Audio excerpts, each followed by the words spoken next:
Today's separations class is all about multi-component systems, and specifically multi-component flash distillation systems. For more information, I'd recommend reading chapter 10 of your Lane textbook, although be aware that he covers it slightly differently than I do. So I'll talk kind of about both ways and both approaches. The first thing I'll say is that when you encounter a separations problem in your future industrial job, it more than likely will have more than two components. A two-component system is exceedingly rare, and you may have more components in your feed than you even care to count. So if you go into oil and gas, for instance, crude oil has hundreds or thousands of components that are in that system. So distilling it will require this multiple component analysis. The nice thing is that fundamentally there's nothing different about a multiple component system from a binary system. However, as you might guess, the complexity is going to increase because we go from talking about two things to now we talk about multiple things. And sadly, this also means that our graphical method is out the window because remember our graph was y versus x, where y and x are both compositions of the more volatile component. And now it doesn't make sense to talk about the more volatile component, but instead we should be talking about the most volatile component. And even if I have what the compositions of the most volatile component is, the composition of the less volatile component is now not obvious because our physical constraint for three components cannot just be one minus the one that we know. So this is the before situation. It was 1 minus YA, but now we're going to have 1 minus YA minus YB. So just by constraining what the mole fraction of the most volatile component is, we still cannot calculate what the other compositions are without constraining all but one of them. So that's another problem that we're going to have to address. So sadly, we're not going to be using this graph anymore. So let's start the analysis with the simplest multi-component case, which is three components, which is one greater than two, and in a single stage.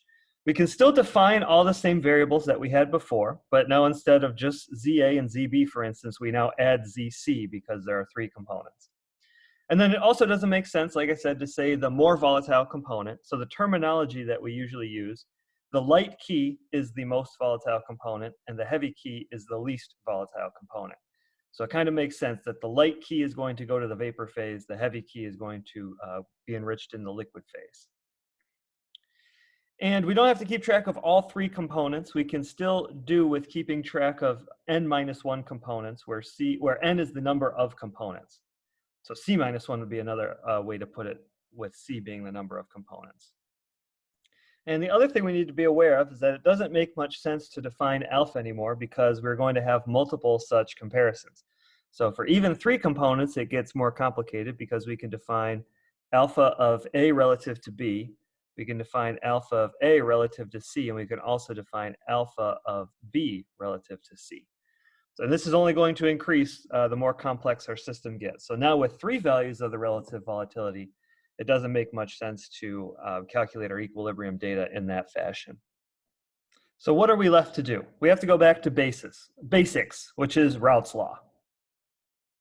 So by now, hopefully, Raoult's law is looking familiar. And we can rearrange Raoult's law to obtain y over x. And if you remember, when I defined the relative volatility, this is the definition of the equilibrium coefficient. So if I keep the rest of Raoult's law, I've got vapor pressure of component I of T, gamma I over P, and this is equal to the equilibrium constant, big K. So now instead of relative volatilities, these Ks, these equilibrium constants, are what we're going to want to track in order to figure out our equilibrium data. And just like alpha, equilibrium constant is going to be a function of temperature and pressure. But if we assume that it's not, if we assume it's relatively constant, things get a little bit more simple. But I'll show you a way that you can find equilibrium constants with a special type of chart. But if you don't have such a chart, then you can do an analysis like this where you calculate what the vapor pressure is.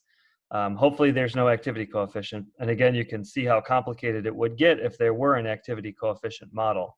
So from your phase class, remember there's different types of models for these activity coefficients that are oftentimes functions of composition themselves. But if it's an ideal mixture, then this activity coefficient can go away. And it's just calculating the vapor pressure and dividing by the total pressure to get your K, your equilibrium constant. The other half of the fundamentals is also unchanged. The material balance must hold. Zi times F is equal to Yi times V plus Xi times L. And of course, in these equations that I'm writing, the subscript I can substitute and stand in for either A, B, or C. So these equations are true no matter which component I'm talking about. The next step in the analysis is just like before. We're going to combine the equilibrium data with the material balances that are the constraint. So what I'm going to do in the material balance equation is I'm going to substitute my Yi. So I'm going to solve the equilibrium data, assuming that we know what Ki is. So substitute Yi is equal to Ki times Xi. Right, so that just comes from this equation, multiplying the Xi over to both sides. Okay, so there's my substitution. And now I want to solve for Xi. And the reason I'm solving for Xi is because typically, once again, we know what F and Z are. We know what the feed composition is going to be. So that's usually specified. Now, in terms of the other unknowns, it is going to be good to know what Xi is in terms of all these other things. And I think I will substitute in, let me just do it. I'm going to solve for X, right? So I can factor out an X from both terms on the right-hand side. Zi times F is equal to Xi times Ki times V plus L.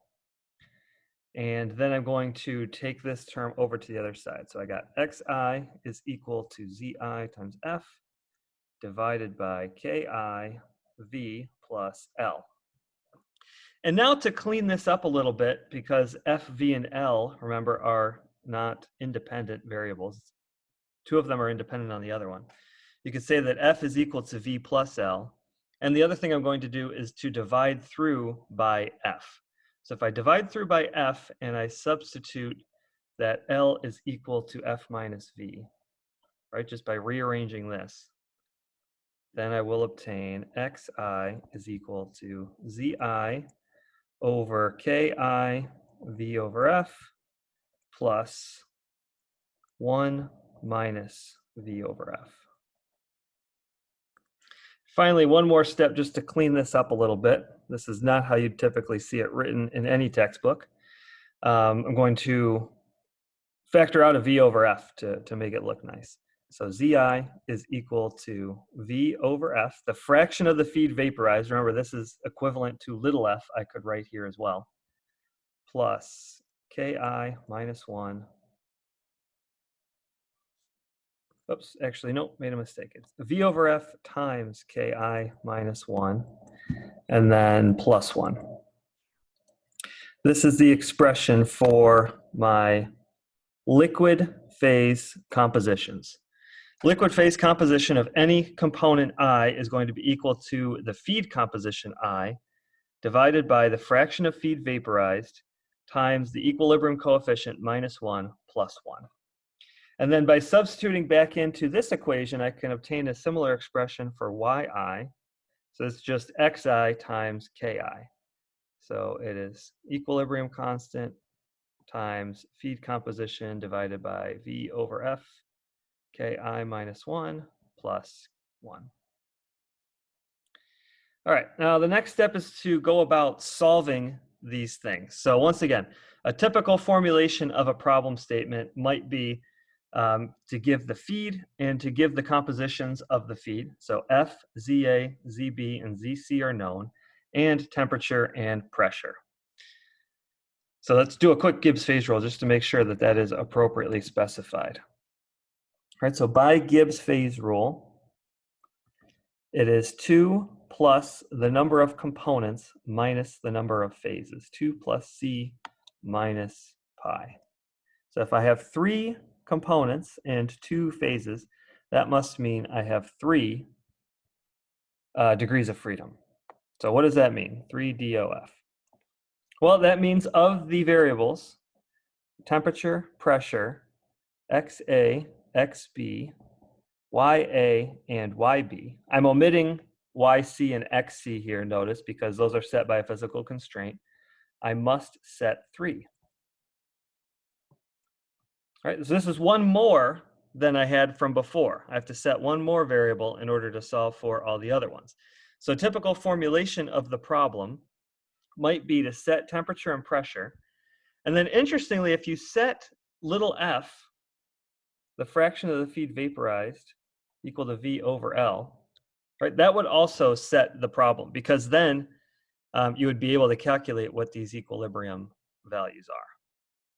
Another thing you could do is set one of these composition variables. In other words, determine, you would then solve for what the fraction of feed vaporized if I wanted to specify what XA was, for instance. So I know this is potentially confusing because this F is not technically an intensive variable. The way I like to think about it is if you set temperature and pressure, then you're setting these KIs, you're setting all the equilibrium constants.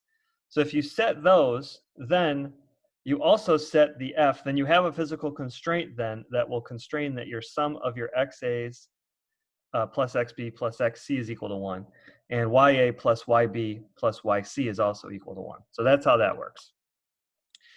Now, the physical constraint, as I just mentioned, is the way that you can solve this. So if I then said that the sum of all my xi's, remember, this can be more than 3 too, so this math will still work regardless if there's 3 components or 30 components. And obviously, if there's 30 components, it's going to be a little bit more complicated. So the sum of xi is equal to 1. I can also say that the sum of yi is equal to 1. So instead of using both of these constraints, or just instead of using one or the other constraint in order to solve for a particular variable, a common way that these two things are combined and applied is with the Rashford-Rice equation. This one is not in the textbook because I asked Alan Lane why he didn't put the Rashford-Rice equation in his book.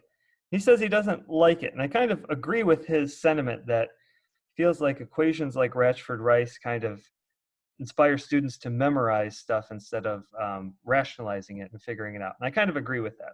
So once again, try not to memorize this equation because you probably will never use this equation in your jobs, but you may be asked to understand what the fundamentals are or to design something.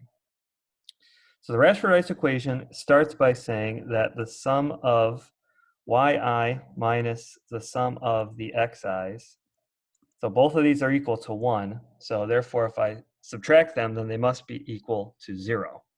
So if I substitute in my expressions, right, so my sum of all of this stuff and my sum of all of that stuff.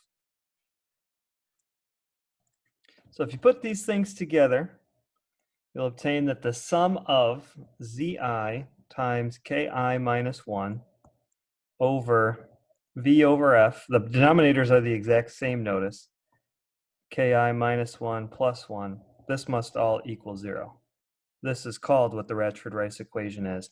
And this is the simplest way, perhaps, to solve for what the resulting v over f split would be for a specified separation process.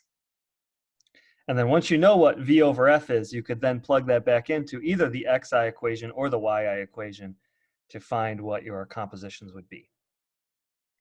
So next, I was debating whether or not to put this at the end of this video or to have a whole other video. I think it's short enough that I can just lump it onto the end of this video at the risk of making it a little bit too long. But the question of how to find the k's.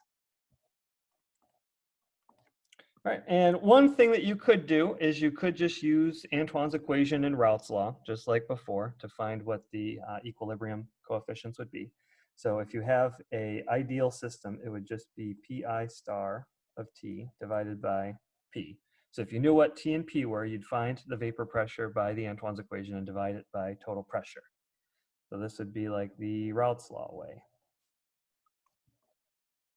Raoult's law method, or there is another resource that you can use called a de-Priester chart. And you can Google this term and find one. These are kind of goofy charts because I have not seen one that is really good quality quite yet. So I'll show you the one that I have. So this is a photocopy of a textbook that I used to use, the book by Phil Venkat. And you can kind of see that I scanned this myself and the image quality is not too great, but I think you can just see well enough to make out what the numbers are. So anyway, it looks like a very confusing chart. I'm going to break down how you would use it. So the first thing to note about this particular DePriester chart is that it gives information for the 10 basic hydrocarbons and some of the branched hydrocarbons. So methane through decane are on here, and even isobutane and isopentane. So the first thing to note is if you don't have a hydrocarbon, then you can't use this particular chart, but you may be able to find a similar chart.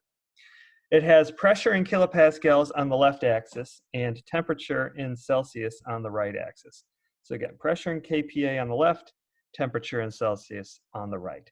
So once again, if you know what T and P are, if you know what the operating conditions are, then you can mark both of those. So for instance, let's say I'm operating at 300 kilopascals. That's about 3 atmospheres, a little bit less than 3 atmospheres actually. And let's say we have 50 degrees Celsius. All right, so I'd mark both of these points on my axes. Maybe I'll mark them in red so that it's easier to see. And then you would connect those points with a straight line. So there we go. I just used the ruler function on my OneNote. That was cool. I didn't know how to do that. It was kind of hard to use those, so I got my line a little bit less than 50C, but that's okay. It's still going to illustrate what I wanted to show. Now, where this line that connects your system temperature and your system pressure intersects any given line, so for N-butane, let's say, N-butane is there, so it's going to be this line. Wherever it crosses, that is going to be what the K value is. And like I said, sometimes this is hard to read. I think I picked one that I am having a very difficult time reading. I think that is a 1. All right, I'm going to cheat a little bit and pick one that I can read a little bit better. Let's pick N-hexane. All right, so let's forget about N-butane because I think I drew over it anyway. N-hexane, let's see, that is most certainly a 0.3. This is a 0.2, right? And I'm crossing right at 0.2. That actually, yeah, if I get rid of the line, I can see a little bit better. Okay, this one wasn't so bad. That's 1.8, I think. Pretty sure that's a 1.8. Pretty sure this is a 0.2. So those are your K values. That would be how you'd find the K values. Now, if you notice, or maybe you didn't notice this, but I also have to tell you about this, there is a constraint on this Rachford-Rice equation. So if you are writing out for the 3 components, let's say I have a ternary system, and I wrote this out, ZA times KA minus 1 over V over F, KA minus 1 plus 1, plus ZB times KB minus 1 over V over F, KB minus 1 plus 1, plus ZC, KC minus 1 over V over F, KC minus 1 plus 1 has to be equaling 0. If I add 3 terms that equal 0, then logic tells me that at least one of these terms must be positive and at least one of these terms must be negative. If all 3 terms were positive, I could never add them to obtain 0. Similarly, if all 3 terms were negative, I could never add them to obtain 0. Right, so at least one of these has to be positive, one of them has to be negative. Now, if I start looking at ways that that can happen, my eye is drawn to the K values. All right, so I have a constraint here. If you look at typical values of K, you see that they hover around 1, like above plus or minus a certain level of 1. So constraint for equilibrium. And this is related to the idea that there is a bubble point temperature and a bubble point pressure. So there's equilibrium temperatures and pressures. Constraint for Rachford-Rice, or this is a constraint for equilibrium, I guess, too. Right, not necessarily just the Rachford-Rice equation, but just in general, is that at least one of the K's must be greater than 1, and at least one of them must be less than 1. So if this is true, if I have a Ki value of over 1, then the entire term is going to be positive because I'll have a positive number on the top and a positive number on the bottom. If I have a Ki of negative 1, then I will have, of less than 1, not negative 1. I meant a Ki of less than 1. then I have a number less than 1 minus 1, which is a negative number. And then on the bottom, though, I would then be adding back a plus 1. Right, so that would mean that my negative would not cancel out. If I have a Ki of less than 1, the entire term is going to be negative. I've been pointing with my pointer this whole time, by the way, and I was just recently alerted that when I'm on my tablet, I can see my pointer, but it doesn't show up when I have the video. So I'm going to try and do a better job of illustrating what I'm pointing at. Anyway, those were all the things I wanted to talk about multi-component flash distillation. Of course, you could do the same thing for multiple stages in a multi-component, multi-stage distillation process. But those calculations, you can imagine, get very tedious, and those are much better handled with a process simulation software, of which you will learn about in either the next semester or a few semesters from now in your process econ class. And that's typically how engineers in real life design distillation columns, is with process econ software. But again, you never lose sight of the fact that you have equilibrium occurring on each stage, and you have a material balance that must close on each stage as well. And those are the only things that you'll need to know in order to design your very own distillation column. So the second video for today, I have a practice problem, but that'll be it for this video.